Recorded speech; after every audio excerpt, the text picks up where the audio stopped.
అక్కడ రంగు వివక్ష అవన్నీ చూసిన తర్వాత మన మన దేశంలో అలాగే మన రాష్ట్రాల్లో ఉన్న కుల వివక్ష, జాతి వివక్ష, భాష, అలాగే ప్రాంతీయ వివక్ష ఇవన్నీ మీకు అర్థమయ్యాయి ఆ తర్వాత తర్వాత? అంటే అది దాని అది నిజంగా అవసరమా కాదా, ఎంతవరకు అవసరం, వీటి మీద నాలెడ్జ్ చాలా చాలా అవసరం. నేను ఇక్కడికి వచ్చిన తర్వాత నేను లుక్ బ్యాక్, నేను నా సిబిఐటి డేస్లో ఎలా ఉన్నానంటే దే విల్ బి సమ్ ఇప్పుడు ఊళ్ళ నుంచి వచ్చి చదువుకునే వాళ్ళు ఉంటారు. మేబీ అంటే ఈ కులం అంటే ఎస్సీ ఉండొచ్చు, ఎస్టీ ఉండొచ్చు, ఏదో ఉండేది.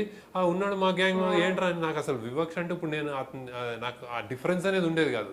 కానీ ఇప్పుడు మేము మాతోటి ఫ్రంట్గా ఇప్పుడు ఏదైనా ఫంక్షన్ చేస్తే మేము డ్రామా వేస్తాం, మేము పాడేస్తాం, మేము అదేంటి శేఖర్ ఏమంటున్నాడు ఇట్లా కౌంట్ చేసుకోండి, డబ్బులు ఏంటి కలెక్ట్ చేయండి, ఈ ప్లాన్ చేయండి, వీటన్నిటిలో వాళ్ళు ఎందుకు లేరు అని కొంతమంది నా ఫ్రెండ్స్ నేను ఊహిస్తే డెఫినెట్లీ నేను I look back that they came from something. ఇప్పుడు ఏదో ఒక చిన్నదే వారి రిజర్వేషన్లో తక్కువ ర్యాంక్లో వచ్చారేమో అన్న ఫీలింగ్, ఒక నెగిటివిజం అయితే నాకు ఉండేది కదా. నేను అంటే నాకు ఓపెన్గానే చెప్పి ఫ్రెండ్స్ అంటే అందరు ఫ్రెండ్స్ అనేది ఉండేది. కానీ I don't think they actually needed.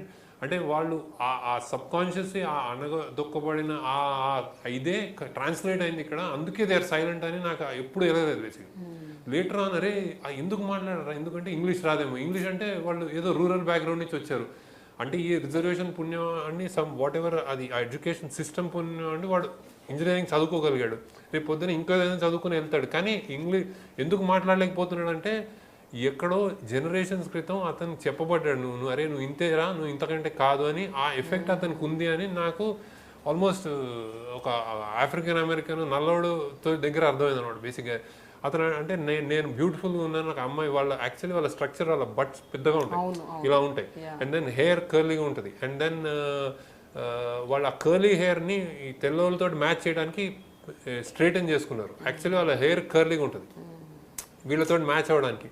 Lips బ్రాడ్గా ఉంటాయి, లిప్స్ ఇలా బ్రాడ్గా ఉంటాయి, దాన్ని కవర్ చేసుకోవడానికి ఎర్రగా రంగు పూసుకునేవారు. అది నాకు ఆ అమ్మాయిలు వాళ్ళ ఫిలిం చేసి చెప్పారు. ఎందుకు అంటే వైట్ ఈస్ బ్యూటిఫుల్ అంతే.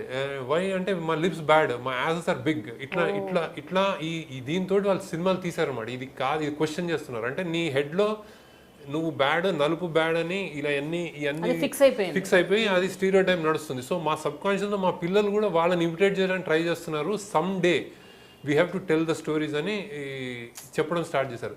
అబ్సల్యూట్లీ మన దేశంలో, మన రాష్ట్రంలో ఇప్పుడు కూడా దళితులు కానీ ఆ బ్యాక్వర్డ్ కాస్ట్ నుంచి స్టోరీస్ రావాలి, వచ్చి తీరాలన్నమాట. అంటే వాళ్ళ పర్స్పెక్టివ్ ఏంటి, వాళ్ళ జీవిత విధానం ఏంటి, వాళ్ళు ఏం కోరుకుంటున్నారు, వాళ్ళకి ఏం కావాలి, వాళ్ళు చెప్పగలుగుకోవాలి, ఆ స్టోరీస్ రావాలి బేసిక్గా.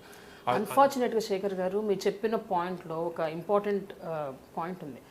ఎవరైతే ఇలాంటి సినిమాలు తీస్తారో అంటే దళితుల మనోభావాలు అలాగే వాళ్ళ పర్స్పెక్టివ్ ఎవరైతే తీస్తారో ఆ సినిమాలను బ్రాండ్ చేశారు, అది విప్లవ సినిమాలు, లేకపోతే they don't main stream them. Main stream cinema లాగా వాటిని ఎప్పుడు ట్రీట్ చేయరు. అది అయిపోతుంది. I think that change will come. And because ఈ చెన్నైలో తమిళ సినిమాలో చాలా మటుకు వేరే రీజన్స్ నుంచి సూపర్ డూపర్ హిట్ సినిమాలు వస్తుంటాయి. దట్ ఈస్ అది బ్రాహ్మణిక్ కల్చర్ నుంచి కొంచెం అంటే ఒక వేరే కల్చర్ సినిమా, అంటే ఇది కూడా సినిమా, అది కూడా సినిమా అనేది అర్థం చేసుకునే స్థాయికి కొంచెం తమిళ ఇండస్ట్రీ కొంచెం ఎదిగింది. ఇక్కడ వస్తుంది. ఐ థింక్ ఇట్స్ టైం, వచ్చేస్తుంది, అతి త్వరలో వస్తుంది. అండ్ ఐఎమ్ అంటే క్రేవింగ్ టు సీ ఇట్ అనమాట. నేను తీయడానికి నాకు శక్తి ఉంటే, నాకు అవగాహన ఉందా, అది నేను లీడర్లో కూడా నేను అవినీతి చెప్పాను. అవినీతి is the most acceptable phenomena basic. అంటే అందరికీ అవినీతి వద్దంటే ఎస్ అంటాడు. అంటే కాలేజ్లో చెప్పేవాడు ఫేస్బుక్లో కూడా ఎస్ లైక్ పెడతాడు, నో అవినీతి అంటాడు. So that is the easier thing to cell. But if I talk about కులం, అందరికి తగులుతుంది. అంటే అది వాడికి చాలా అంటే ఇప్పుడు నేను నా సిబిఐటి డేస్ నుంచి చూసుకుంటేనే నాకే ఎంతో బ్రెయిన్ వాష్ కావాలన్నమాట ఆ డేస్లో. సపోజ్ అంటే ఉమెన్ పట్ల కూడా అంతే. నేను ఉమెన్ పట్ల నేను ఆలోచించడం, నేను సిబిఐటీలో ఉన్నప్పుడు ఎలా ఆలోచించడం అంటే ఎవరైనా అమ్మాయి లేచి క్వశ్చన్ చేస్తుంటే, క్వశ్చన్ అంటే ఒక ఆన్సర్ చెప్తుంది అనుకోండి, ఆమెకి ఏమైనా స్క్వీకీ వాయిస్ ఉంటే ఓ అని అరిచేవాళ్ళం మేము. అది ఇప్పుడు కూడా జరుగుతుంది. అది you just do not think that ఆ అమ్మాయి మైండ్లో ఏం వెళ్తుంది దాని మూలానని. ఆమెని నువ్వు తగ్గించేస్తున్నావు, ఆమె బోల్డ్నెస్ని నువ్వు లాగేస్తున్నావు, ఆమెని ఇన్సెక్యూర్ గురి చేస్తున్నావు అనేది అమ్మాయిల పట్ల కూడా నాకు అర్థమైంది. సేమ్ కులం పట్ల కూడా ఆ రోజులు నేను ఎట్లా ఉండేవాడిని అని అనిపిస్తుంది. సో సో అవన్నీ దాటుకొని ఇప్పుడు ఏమైనా నీకు అవగాహన వచ్చింది అంటే ఆ ఫేర్గా నువ్వు అది చెప్పగలగాలి అంటే నాకు అంత స్థాయి ఉందని కూడా అనుకోండి. లీడర్లో కొంచెం ఏదో టచ్ చేసి లీడర్ ఎప్పుడైనా 2 సీక్వెల్ తీస్తే I wanted talk about talk about కులం. ఇది అవినీతి అయితే అది కులం అవ్వాలనుకుంటున్నాను, కానీ అది ఎంతవరకు నాకు శక్తి ఉందని నాకు తెలియదు. అంటే ఎంతవరకు నాకు అవగాహన ఉంది, నేను ఎంత పర్ఫెక్ట్ అని నాకు తెలియదు బేసిక్గా. So I'm looking at it as a future. ఎవరైనా తీస్తే మాత్రం I will be really happy. నేను తీస్తాను, ఐ థింక్ నేను టచ్ చేస్తాను. నా పెన్నీస్ వర్త్ అంటారు కదా, అదైతే చేస్తాను నేను బేసిక్గా. డాలర్ డ్రీమ్స్ ఏంటండి మీరు? అంటే it's an English film, English Telugu combination అన్నీ ఇంగ్లీష్ టైప్లో తీశారు ఆ సినిమాని. ఆ సినిమా స్టోరీ రాసుకున్నప్పుడు మీరు you didn't approach any producer, అంటే మీరే తీసేద్దాం అనుకున్నారా? అసలు ఏమీ ఐడియా రాలేదు. అసలు ఐడియా లేదు. పోనీ అసలు ఏ థియేటర్లో రిలీజ్ చేయాలి, థియేటర్ ఏంటి, ఎట్లా పంపించాలి, అదన్నా నాలెడ్జ్ ఉందా? Only guy I met before that I would work అనేది కృష్ణవంశీ.